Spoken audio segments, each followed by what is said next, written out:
আমার নাম মোহাম্মদ সাইফুল ইসলাম। আমি 19 জুলাই সাভার থানা স্ট্যান্ড থেকে পুলিশের গুলিতে আহত হই। আমি এখন চক্ষু হাসপাতালে, জাতীয় চক্ষু বিজ্ঞান হাসপাতালে আমি চিকিৎসা নিচ্ছি। আমরা উনি ইউনিট সরকারের বিরুদ্ধে কথা বলছে, আমরা সেটার প্রতিবাদ করছি। শুধু আজকে না, ভবিষ্যতেও যদি কোনো ব্যক্তি বা কোনো পরিবার, কোনো দল যদি বর্তমান সরকার অন্তর্বর্তীকালীন সরকারের বিরোধিতা করে, আমরা তার ঠিক আজকে যে ধরনের প্রতিবাদ করছি, যে ধরনের শিক্ষা দিয়েছি, আমরা সেই ধরনের প্রতিবাদ আবার করব, প্রত্যেকবার করব। আমাদের কোনো কিছুতে ভয় নাই।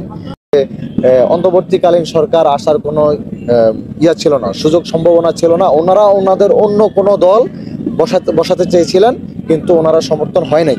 হ্যাঁ, অন্তর্বর্তীকালীন সরকার এর মধ্যে চলে আসছে। তো আমরা এটার প্রতিবাদ করতে আসছি এখানে, যে আমরা যুদ্ধ করছি। আমাদের বানানো সরকার যে এখন বসে আছে, তারা ওই সরকারকে তারা উৎখাত করতে চাচ্ছে। তারা বলতেছে যে এই সরকার না বসে তাদের সরকার বানানো সরকার বসাবে। বিপ্লবী সরকার বসাবে। কোন সরকার বসাবে? সরকার তো আমাদের বানানো সরকার। ইউনিট সরকার তো আমাদের সরকার। উনি আমাদের জন্য কাজ করবে, কতটুকু করবে আমরা সেটাই দেখব, তাই না? এখন ওনারা ওনাদের স্বার্থ উদ্ধারের জন্য ওনাদের নিজস্ব সরকার গঠন করবে। পরবর্তীতে আমাদের মধ্যে, এখন আমি নির্দলীয়ভাবে একটা কথা বলি, আমাদের আন্দোলনে আহত যারা আছেন, হ্যাঁ, বা আন্দোলনে যারা ছিলেন, সবাই তো এমন না যে কেউ না কেউ কোনো দল করছেন। অনেকে আছে কোনো দল করেন নাই। হ্যাঁ, এখন আমাদের দেশে এই যে আমরা এই আহতরা বিভিন্ন জায়গায় যাচ্ছি, সেখানে আমরা দেখতে পাচ্ছি দলাদলি চলে। কিছু কিছু দল বলে আমার দলের এতজন শহীদ হয়েছে, এতজন আহত হয়েছে। কিছু দল বলে আমাদের দলে এতজন, আমাদের দলে এতজন। তাহলে ওনারা যখন যে সরকার আসবে, মনে করেন এখন যে সরকার আসবে, সে যদি শুধুমাত্র তার দলীয় লোকদের নিয়ে চিকিৎসা করে বা কথা বলে, তাহলে অন্য যে লোকগুলো দল করে না, তারা কোথায় যাবে? তারা যাবে কার কাছে? সাধারণ আমরা যারা আহত আছি, আমরা তো আমাদের দাবি হলো আমাদের ট্রিটমেন্ট করতে হবে আগে, তারপর আমাদের পুনর্বাসন সেগুলো শেষ করতে হবে, এবং দেশ সংস্কার তো অবশ্যই। হ্যাঁ, তো আমাদের এই যে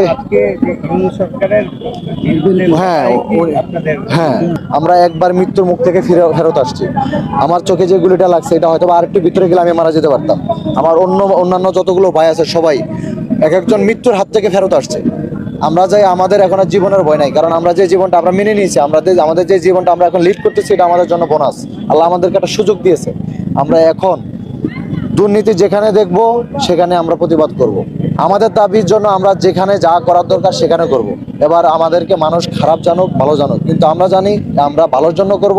হয়তোবা অনেক সময় আছে মানুষ হয়তোবা অন টাইম বুঝতে পারে না যে এরা কেন করছে। মারামারি করতে দেখলে মানুষ খারাপ বলে, আমাদেরকে অনেক খারাপ বলছে, কিন্তু আসল ঘটনা কি সেটা অনেকেই জানে না।